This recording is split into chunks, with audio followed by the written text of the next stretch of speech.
Beyond the Mic with Sean Dillon. We're joined on the Starline by a Pulitzer Prize winning journalist, former national political reporter and editor for the Wall Street Journal, as well as founder and editor of Gotham Canoe. His Forrest Gump walk through cemeteries, battlefields, trash, and farms turned into American Ramble, a walk of memory and renewal. We welcome Neil King Jr. Hey, Sean. Good to talk to you. Neil, let's go beyond the mic. After a battle with cancer and the pandemic started you on a 330-mile walk, why did you have this itch that needed to be scratched? We were all needing to get out, right?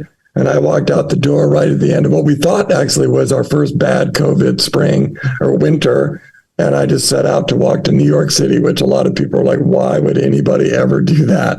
And it turned out to be just quite a miraculously fun and interesting stroll. You didn't take a straight walk. You could have walked straight, but you didn't. You ambled. Why? Yeah, that's a good question. What people were really repelled by was like, are you really just going to walk right up along the interstate and go straight to New York City?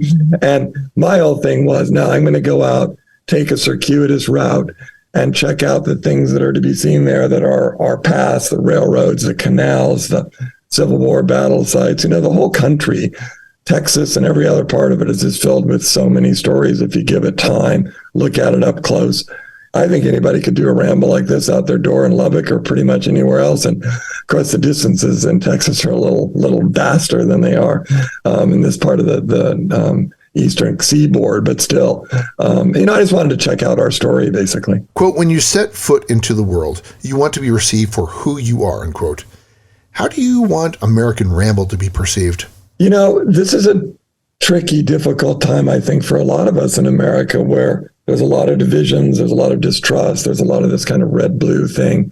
And I think it's just really important for us, all of us, to get out of our cars, get out into the world, stand in each other's front yards as friends, and kind of get back to this welcoming, extending some sense of belonging to one another and not like shoving each other away. And in a lot of ways, the book itself is about that kind of seeking of a common ground. And the exercise of doing the walk was very much about that. In other words, go outside and touch some grass. Yeah. And, we have these things, a lot of towns, town squares, town commons, whatever it is that we all share in common. And to see folks in their place, in their own setting, it's just a different story than trying to, create some foe on Twitter or Facebook or Instagram about some person that you decide you don't like because they hold this or that view, even though other things about them might be quite appealing. How has this trip tackled the way you look at life, especially after cancer ravaged your family and the memories you want to leave for the future? It really reoriented my view, not just of the country, but of kind of the beauty of any particular season.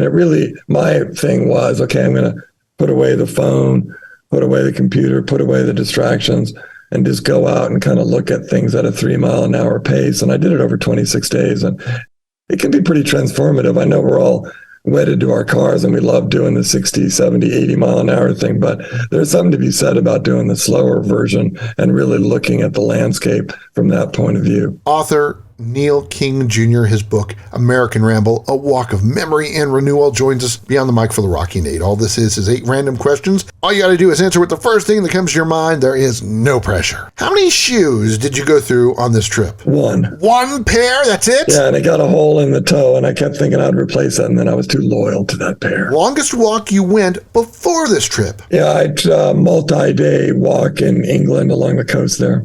Now, I ask this of authors sometimes because it's always good to hear. When you first opened the box and held your book, the first book in your hands the first time, what emotions went through your mind? It was elation. I was like, wow, the thing exists. It's a real thing. It's going out in the world. Where's your favorite place to canoe?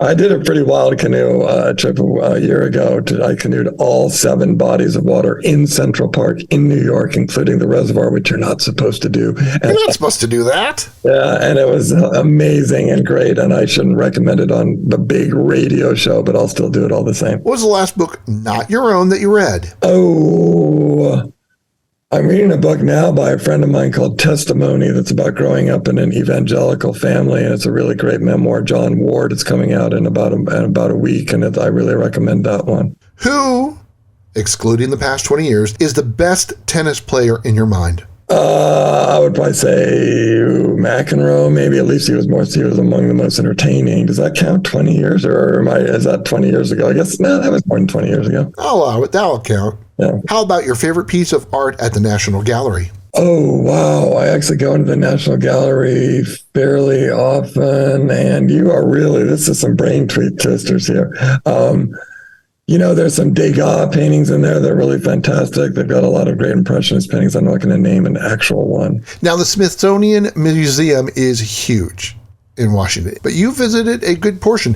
What's the percentage of the Smithsonian that you've explored? The Smithsonian is, of course, many different buildings, and I've explored quite a lot of it. I would say maybe 75%, which is itself a lot. It's time for One Big Question with Neil King Jr., author of American Ramble, A Walk of Memory and Renewal, Beyond the Mic.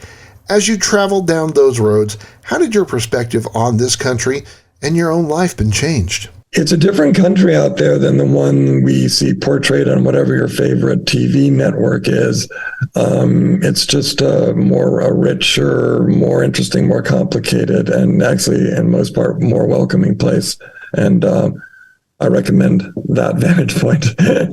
Neil, where can people find you online? I'm on NKing of DC on Twitter. I have a website, neilkingjr.com, NEILKINGJR. It's all about the book. And there's an email there and all that. 26 days, 330 miles, and he did it on one pair of shoes. He wants you to go canoe and read his book, American Ramble. Author Neil King Jr., thanks for taking the time to talk with us today. Sean, you do it really well. I love it. It was great. Thank you. And that, my friends, is a Beyond the Mic shortcut.